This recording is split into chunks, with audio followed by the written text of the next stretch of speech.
mark Remembrance Day. A special welcome to anyone who's watching us via video too. We hope to remind you of why Remembrance Day is so important to us all, and to share with you some of the things we six have been studying. November is an important month. It is the time that we remember the end of World War I and the valiant men and women who fought for freedom. Just for a moment, the world stops. We think, we remember. We bring to mind those who fought, those who died, and those who are still fighting to keep us safe today.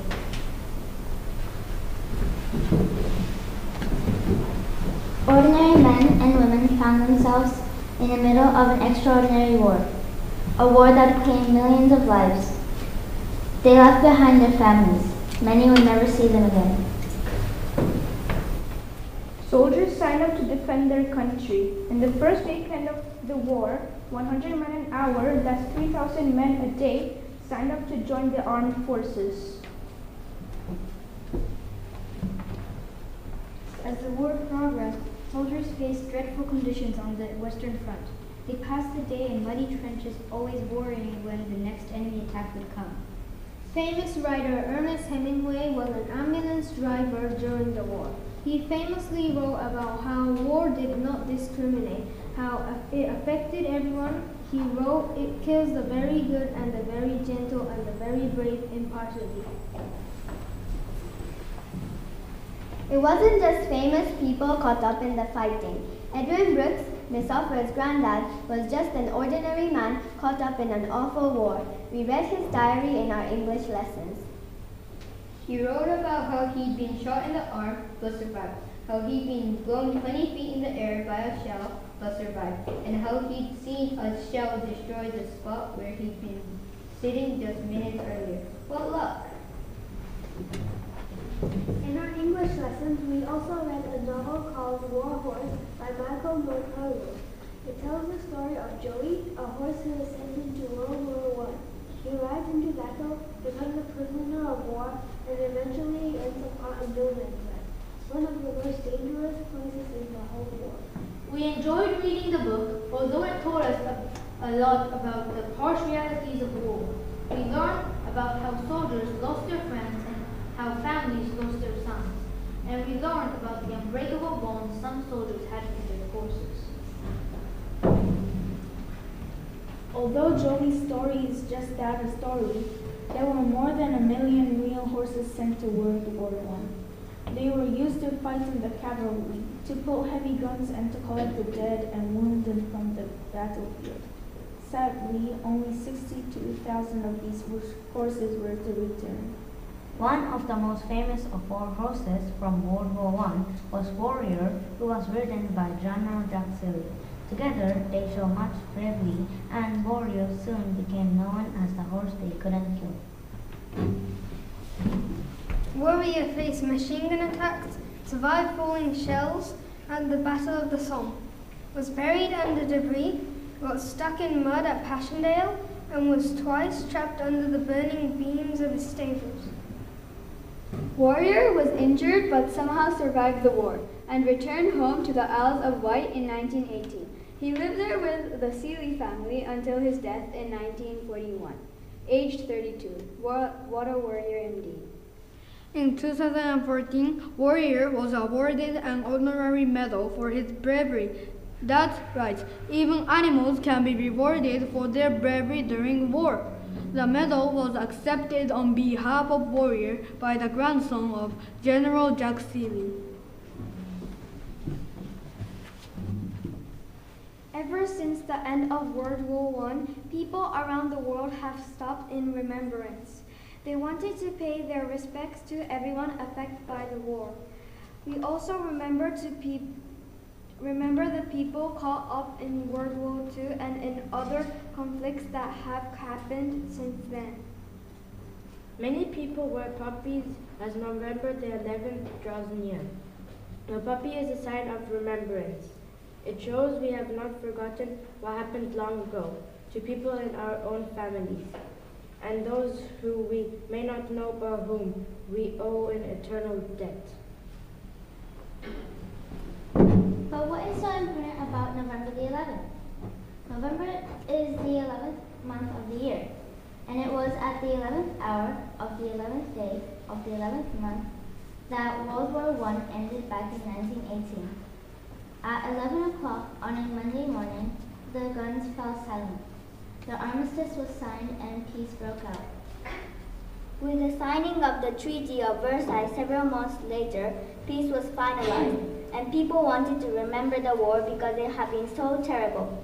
After the 1914 to 1918 war, people did not want to forget. They wanted to remember, in the hope that such misery would never be repeated.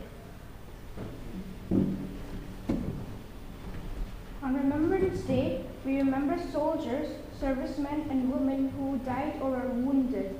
Many soldiers in World War I were very young. They were still teenagers, the same age as some of their big brothers, when they left their homes and families. Many were killed. Even more suffered injuries that changed their lives. Parents lost sons, brothers, fathers, uncles. Remembrance is about understanding how we cope with sadness and loss. Many people wear poppies on Remembrance Day.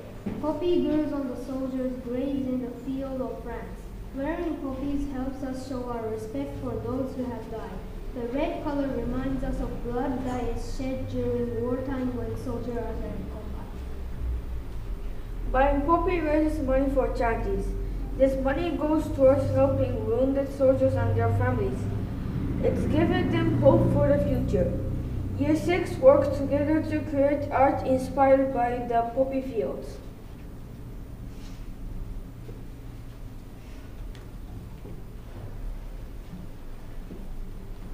Peace. Calm, slow, colorful. Like all things will stop. Say again.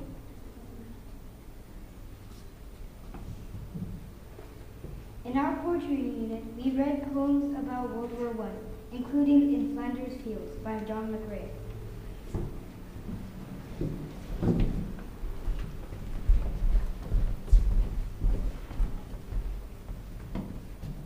In Flanders fields, the poppies blur between the crosses row on row that mark our place, and in the sky, the larks still bravely singing fly. Scarce heard amid the guns below. We are the dead, short days ago. We lived, till dawn saw sunset glow. Loved and were loved, and now we lie in Flanders fields. Take up our quarrel with the foe. To your from failing hands we throw. The torch be yours to hold it high. If you break faith with us who die. We shall not flee, the poppies grow in Flanders fields.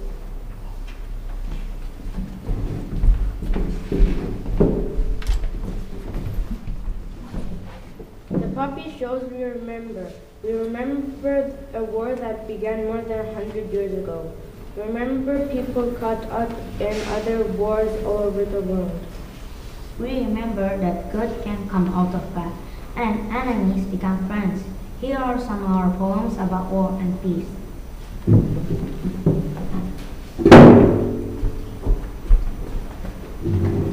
The stampede of horses and men, the stampede of horses and men, mud-smeared soldiers charging on horses, nerve-wracked, hopeless, determined, like a shower of gruesome death, with breaking hearts and patriotic soldiers who came to kill. The mighty kicking hooves like a bomb, reminding you of the dead men lying on the floor. It makes me feel drained of energy, drained of this horrible, horrid world. The stampede of horses and men, where orders are orders, including for the horses.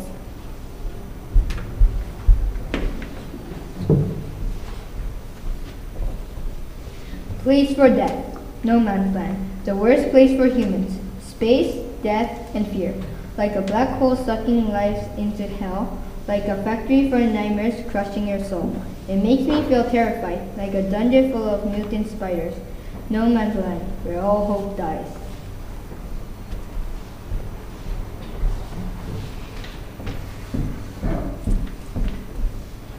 Lost hope. It was only an hour ago. My friends were still alive. But now my friends are here no more. I have to be brave, charging through the snowstorm. I don't feel cold anymore, because this war sucked all feelings away from me. Any cold can't compare to the despair I feel right now. I have to keep going. But what can I do? I see no way further to go. I only see flashbacks of my friends, still alive and well. I see dead bodies of the enemy and no hope. When we get reincarnated, I just wish for one thing, to never return to this battlefield again. Also, I just want to go back to my life before.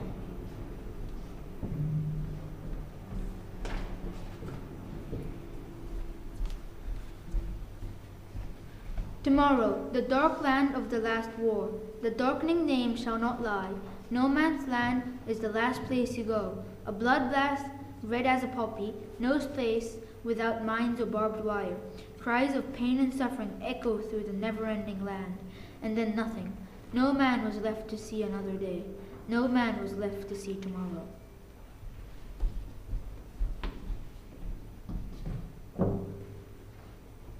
Peace. Calm, slow, colorful. Like all things were stopped. Like you were alone in a dream. It makes me feel so tired. Like it couldn't get any worse. Peace. Reminds us how busy we are.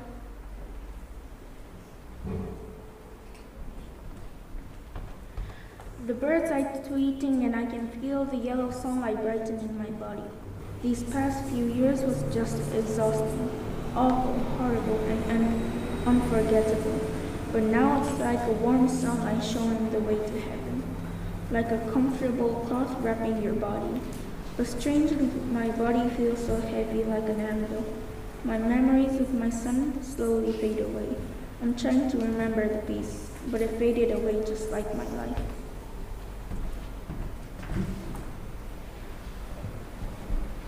Peace, peace in war. The search for peace is as old as war itself. Peace, friendship, love. Peace is as loud as an air horn, but it's as quiet as a mouse eating corn. Peace is as powerful as a machine gun, which can destroy many at once. It makes me courageous. I feel like I can defeat all my enemies myself. Peace in war. Peace will only be found when war ends.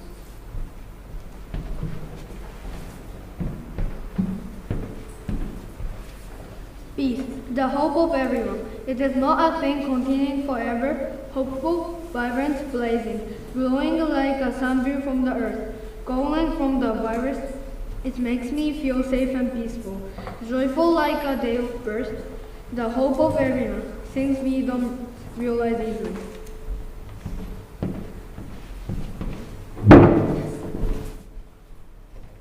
We will now stand in memory of those who have given their lives in the First World War and in other conflicts around the world.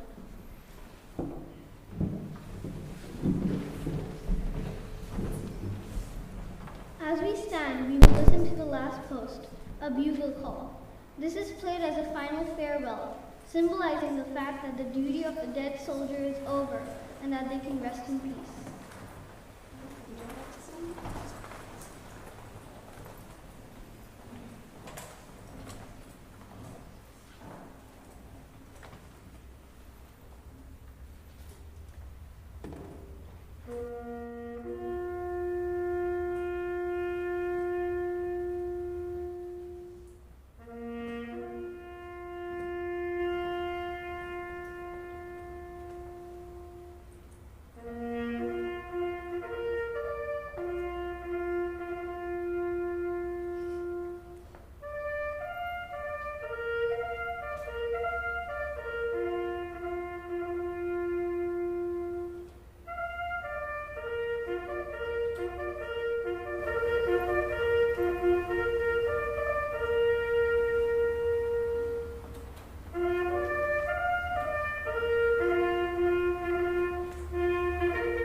Thank you for being with us today and for showing respect to those who fought for us and for the freedom we have today. We will never forget, and we hope for peace around the world. Reverend Tohurst will now read the closing prayer.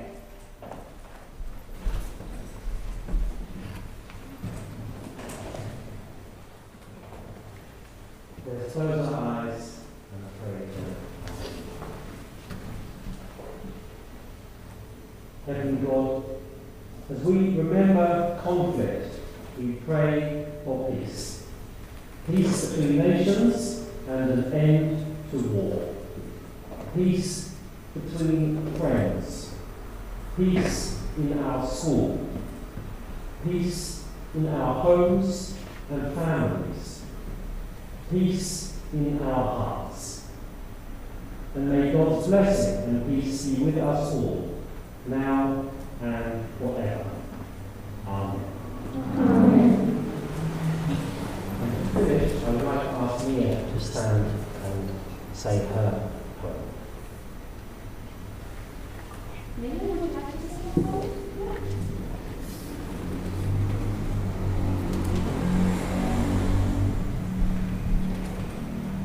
Peace.